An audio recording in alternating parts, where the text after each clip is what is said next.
What do the terms diversity, equity, and inclusion mean concerning fire service culture and historically excluded groups?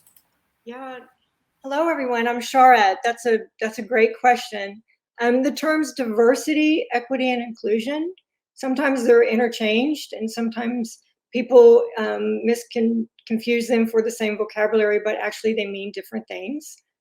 Diversity can be visible or invisible, and these are things like race, gender, ethnicity, gender identity, LGBTQ, religion, disabilities,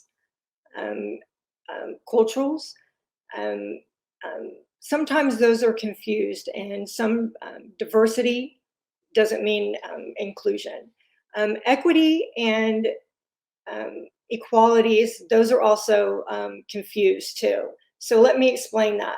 So when we're looking for equality, you think about equity. We want to provide equity to protected groups, people who have been historically excluded from the fire service. We want to give them equity and supports to fill those gaps, those civil rights gaps, to ensure that they have equality in the fire service.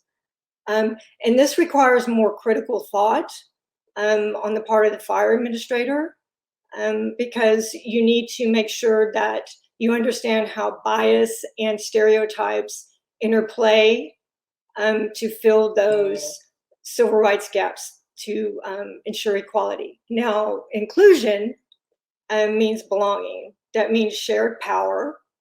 It means to be treated as a valued, respectable team member. It means that the environment and the work atmosphere is such that an employee can bring their full self, their true self. They don't have to hide anything or cover anything. And you're treated as an equal. You don't have to change to conform yourself to be accepted in the dominant group, which is white male. That's what it's been traditionally and historically. The tradition in the fire service, it has been for 200 years, 90% male and 82% white. And which makes it very resistant to change, especially in diversity, equity, and inclusion. There is a brotherhood lineage. A lot of it's been generational. And if you think about it, it's been like the epitome of masculinity, like an identity of maleness. And when you start to assimilate groups in the fire service that don't fit that identity, you start to get friction. That's when bias and stereotypes start to interplay, and that's when discrimination occurs.